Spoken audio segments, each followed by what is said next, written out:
fundamentalmente del campo de la medicina y del orden médico. Y seguimos pensando en patologías, en normalidades, anormalidades, cuando tenemos que tratar, es cierto, de interpretar la vida. La vida no es tal cosa es anormal. Si alguien recibe en su consulta un cuadro de bulimia, podrá hacer todas las hipótesis que quiera, pero es evidente que trae en su boca un goce sexual, oral, de pura pulsión parcial, combinado con todo lo que quiera, después el padre, la madre, la historia, pero trae aquí, es aquí.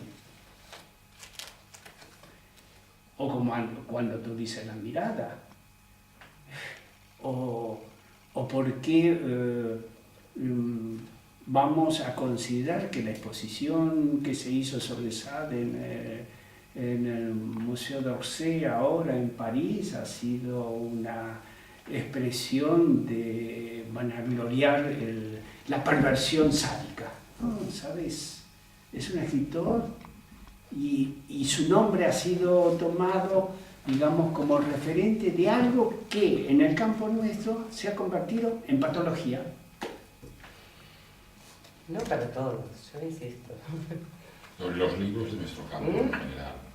Bueno, porque en el campo médico, pero... Hay que leer los textos, hay pocas expresiones de esto en los textos, ¿eh? Hay una dominancia y hay que referirse a esa dominancia, ¿no? Hay una tendencia dominante, sí, yo lo digo, no es para todos, ¿cierto? Hay una tendencia dominante. No todos hablamos de la misma manera, y eso lo sé yo, no todos hablamos de la misma manera sobre este tema.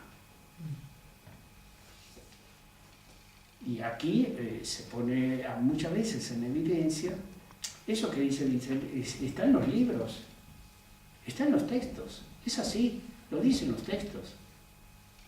Un intersexual es un psicótico, es así.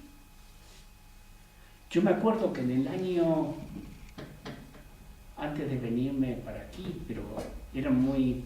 Yo estaba en la escuela de Pichot-Rivière. En Argentina. En Argentina. Y Pichot-Rivière tenía una posición muy difícil de hallar dentro del movimiento psicoanalítico, que era de pivotear en la literatura y el pensamiento universal, por ejemplo, un amante de Artaud, el conde de Lautréamont, con el cual él dice haber tenido alguna relación con algunos textos, etcétera, etcétera. Y en una época donde no era habitual en la Argentina, ni mucho menos,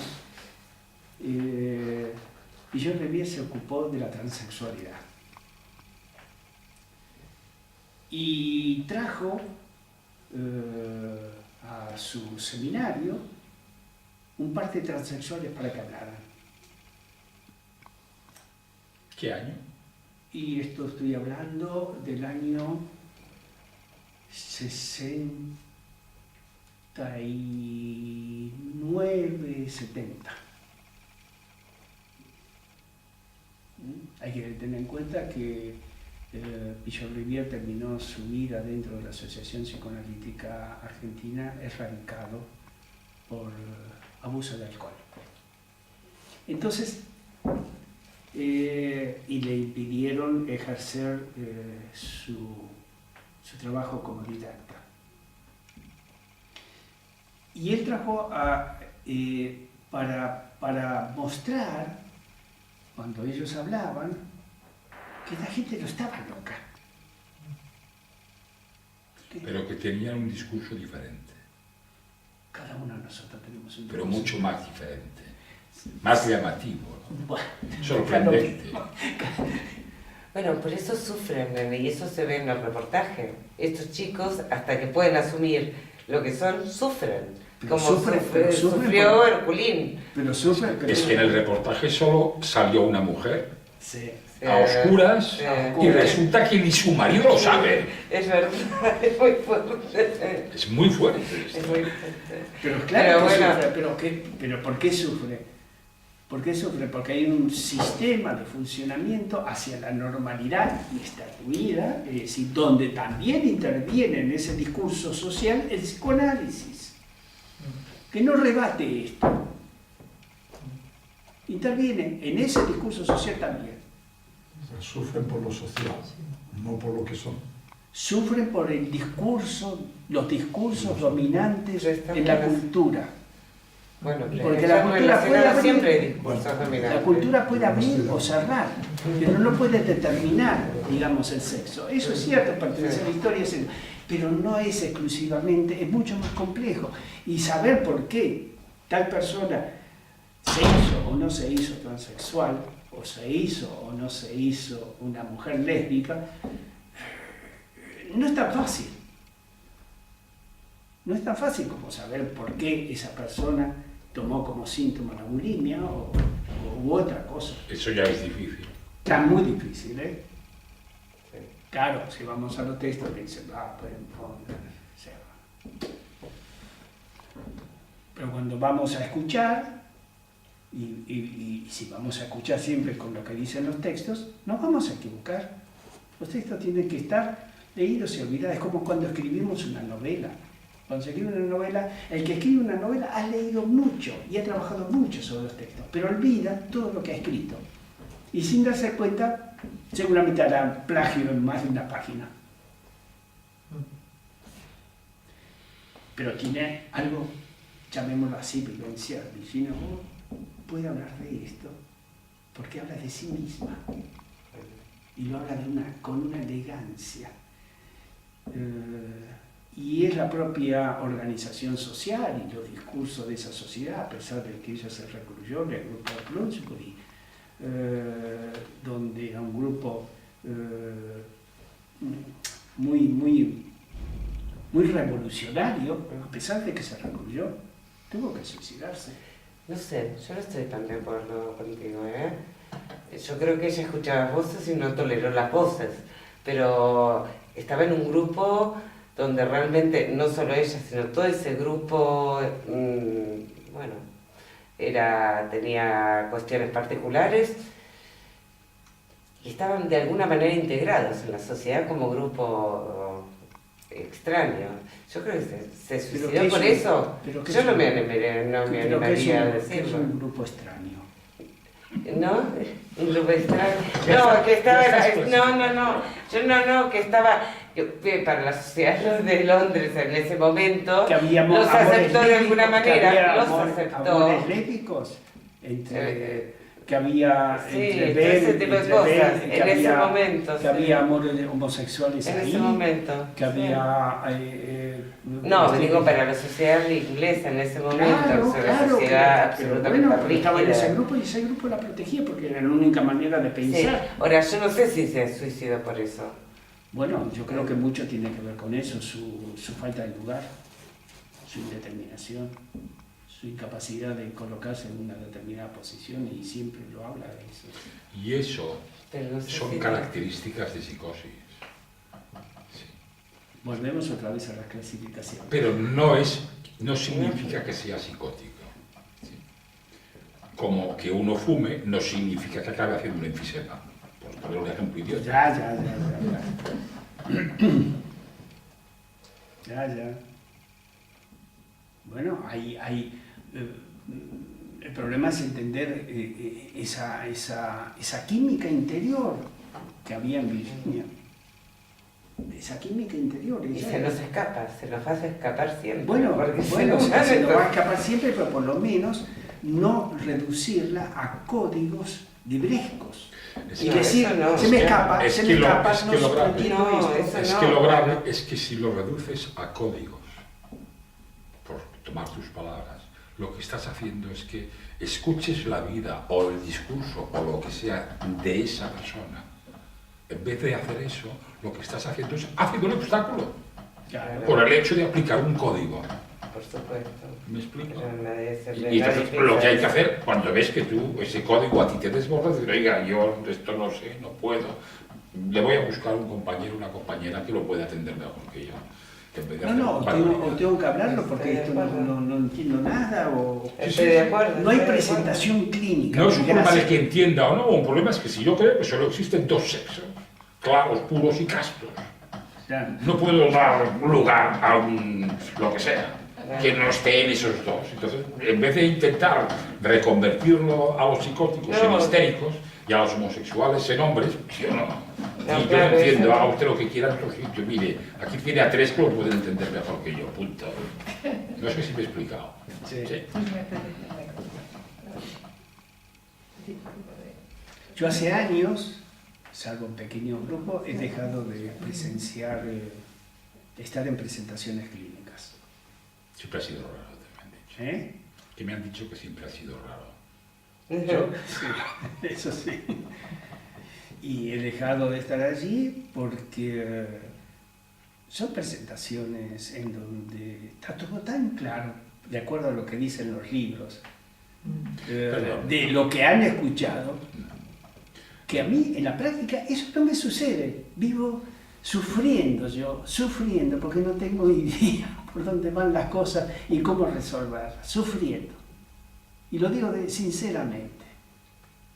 Trato de abrir caminos para que las personas hablen y trato de interpretar lo menos posible, dejar que, como yo creo que para mí hay una hipótesis, la mejor interpretación es la que se puede hacer uno mismo, en el trabajo de construcción de su historia. La mejor interpretación es la que se puede hacer uno mismo en el trabajo, con una escucha que está allí que le permita eso. Con una escucha que le permita eso. Y que no lo llene de cosas, sino que le permita construir sus propias interpretaciones y desarrollarlas. Y destruirlas, y volver, y recomponerlas, hasta que diga, yo creo que esto es así. Pero no que lo diga uno. No que uno se lo diga. Y esto, primero que para mí no es fácil de lograrlo, porque uno tiende a intervenir desde el saber y le cuesta mucho no hacerlo, un saber que siempre es libresco, porque uno no tiene un saber de la vida. Desgraciadamente nadie lo puede tener.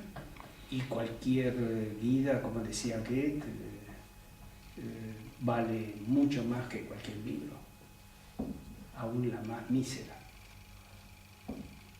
Porque allí está envueltos los secretos y los misterios de la existencia humana, bajo una forma particular. Y nosotros somos eso, cada uno seres de difícil desciframiento, que tratamos de explicarnos muchas cosas sin saber encontrar nunca ese sentido de la vida. Y sobre el sexo y el goce y su verdad, lo único que yo quiero es eso que has dicho, ¿no? Una mayor democracia. Por lo menos intelectual, y de respeto a los otros, a los semejantes que no son como nosotros. Nada más, sin catalogarlos, sin patologizarlos, sin colocarlos dentro de una categoría de enfermos o de gente que sufre malformaciones psíquicas, que son diferentes unos a otros, lo son. Pero yo voy a traer la próxima vez a Wittig. Una mujer no tiene por qué ser diferente a una lésbica. Me refiero en categoría ¿eh? Me refiero en categoría, digamos, de patologizar a una y de considerar a la otra como lo normativo.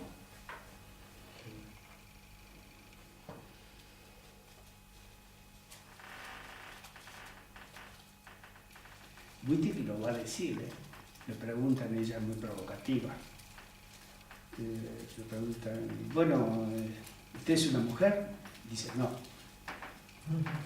yo soy una lesbiana.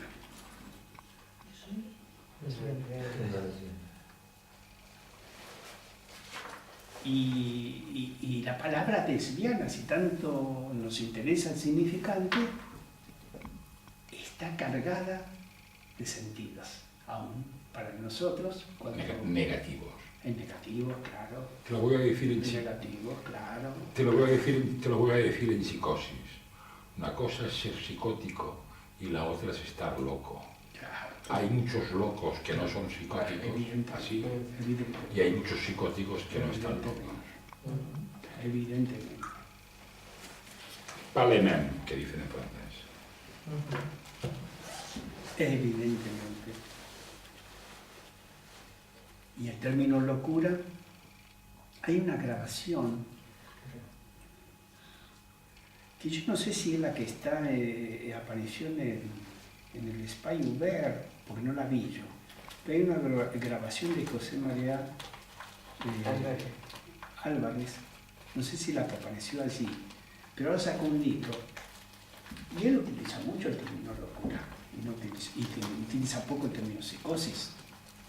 Lo restringe muchísimo el término psicosis.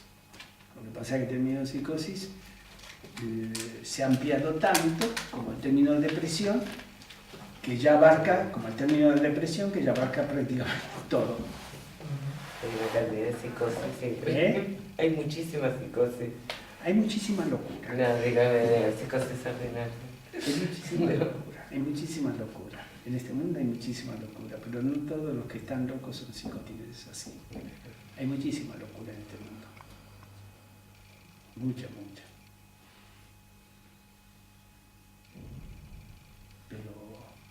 Y entonces uno dice, bueno, ¿qué diferencia la locura de la psicosis, ¿no? Es decir, ¿qué decimos cuando decimos locura y no decimos psicosis? Tenemos mucho trabajo por delante, ¿eh? Como psicoanalistas. Estamos en pañales todavía.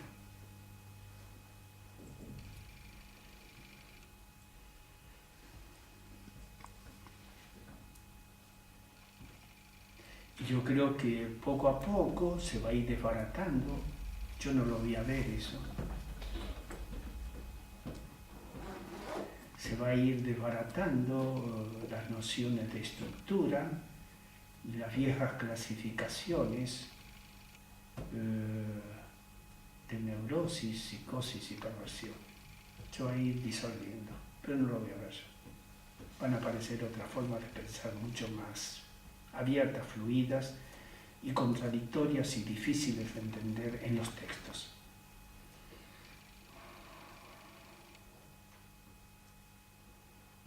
Por ahora, las generaciones de las que provengo, y no hay en el horizonte ningún cambio evidente en lo inmediato, siguen con ese...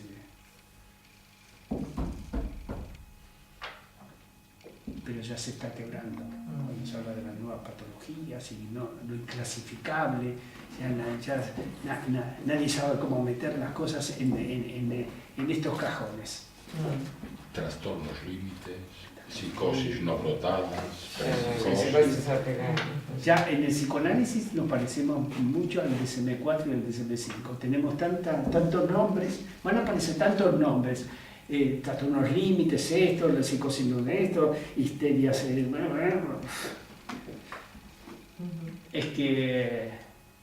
que vamos a entrar en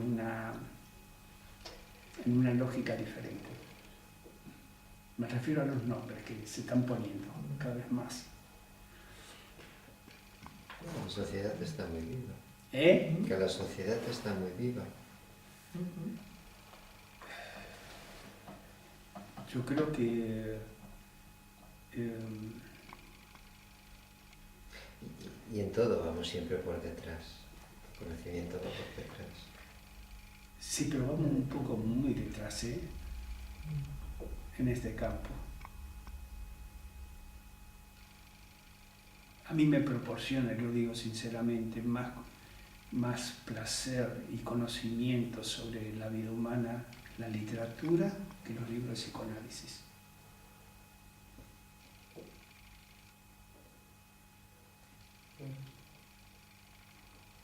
Me siento que hay raíces de verdad en la literatura que la encuentro a